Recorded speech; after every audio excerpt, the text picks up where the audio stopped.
Something smells fishy. Last week, everyone collectively awed as two women and their dogs were rescued after being stranded at sea for months.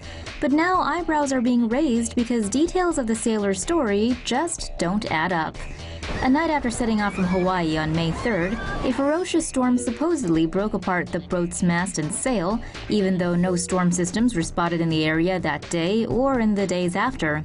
At the end of the first month, another supposed storm killed their engine and left them drifting. They had 6 forms of communication devices, but all were dead. The pair apparently had an emergency position indicating radio beacon on board, which when activated tells the Coast Guard you need rescuing. And the device was working properly, but for some reason the woman didn't think the situation was distressing enough to warrant turning it on. For people who didn't need saving, they sure were diligent in sending up flares every time they passed a ship or island.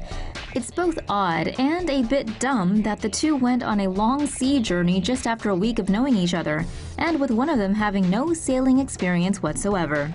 Many netizens are now speculating these two might just be in it for publicity, maybe a book and movie deal?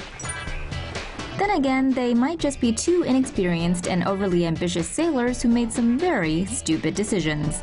In any case, the Coast Guard in Hawaii is looking into it, so we'll hopefully have the real story soon. Mayday! Mayday! Missing surfer found alive after more than 30 hours in freezing water. An extremely lucky surfer has been rescued after disappearing for more than a day in the frigid waters of the Irish Sea. 22-year-old Matthew Bryce was last seen on his way to Westport Beach near Campbellton for a day of surfing at 9 a.m. Sunday morning. An alarm was raised at lunchtime on Monday after Bryce failed to contact his family and friends. Local police dispatched a rescue team to search for him. After spending hours searching for Bryce, the rescue team feared the worst.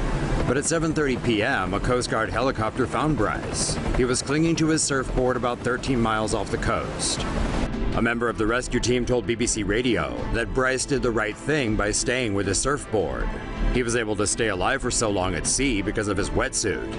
Bryce was hypothermic but conscious when the Coast Guard found him. He was flown to a hospital in Belfast.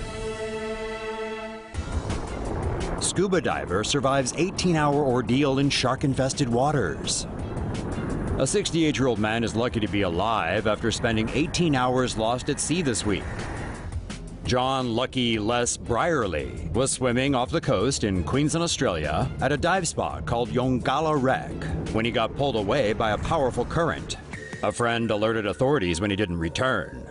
But little did his buddy know that Brierley was being pulled some 50 kilometers away into shark-infested waters. The deep blue had taken him to Cape Upstart. That area is reportedly home to sharks. A search and rescue was launched for him, and he was eventually pulled from the water at around 11 a.m. on Monday. Thankfully, Brierley survived the ordeal and was treated for a mild case of hypothermia.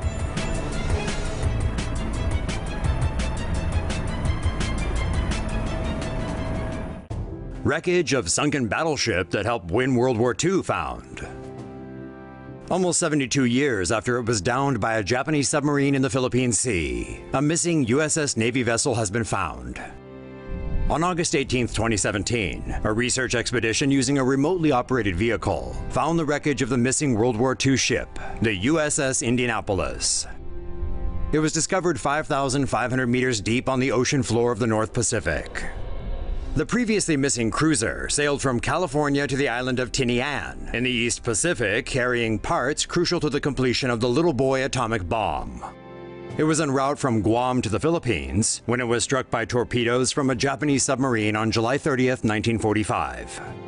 The Little Boy bomb played a pivotal role in bringing World War II to an end when it was dropped on the Japanese city of Nagasaki on August 9th, 1945. Close to 1,200 people were aboard the Indianapolis, but there was only a dozen life craft available. Some 800 made it off initially, but with little food and water in addition to a sea laden with sharks, the number of survivors soon dwindled drastically. The remaining 316 survivors were rescued after a patrol plane spotted them about 5 days later. The research expedition to find the USS Indianapolis was carried out by a civilian team led by Microsoft co-founder Paul Allen. Sharkwater filmmaker disappears on dive. The U.S. Coast Guard is searching for a Canadian movie director and conservationist who went missing in waters off Miami. On Tuesday, filmmaker Rob Stewart went diving with a small group of people near the wreck of the Queen of Nassau in the Florida Keys. The group dove to depths of nearly 70 meters as part of filming for the sequel to Stewart's 2006 documentary Sharkwater. Stewart surfaced at around 5:15 p.m. along with a fellow diver who passed out as he got onto the boat and required attention from the crew. By the time the crew was ready to retrieve Stewart, the filmmaker had gone back under. The crew was unable to locate him and contacted the Coast Guard for help. 2 boats and a helicopter were dispatched to the area to search for the missing diver, but have yet to find him. The dive Stewart was on was particularly difficult. Though experienced, his family believe it may have taken its toll on him after the 3rd try, leading him to lose consciousness. A man believed to be missing was rescued from a capsized sailboat after 66 days at sea. Weeks after the Coast Guard called off the search for Louis Jordan, a container ship found the missing South Carolina man on Thursday. Louis Jordan left Bucksport Plantation Marina in South Carolina on January 23rd for a solo fishing trip. Once out at sea, Jordan's boat experienced problems and capsized. Jordan survived for the next 66 days by eating raw fish and drinking rainwater in order to quench his thirst. A passing German container ship spotted Jordan 200 miles east of Cape Hatteras, North Carolina. The container found Jordan sitting on top of the hull of his capsized sailboat and brought Jordan aboard on Thursday afternoon. Jordan, who had a minor shoulder injury, was flown by helicopter to a hospital in Norfolk, Virginia after his rescue.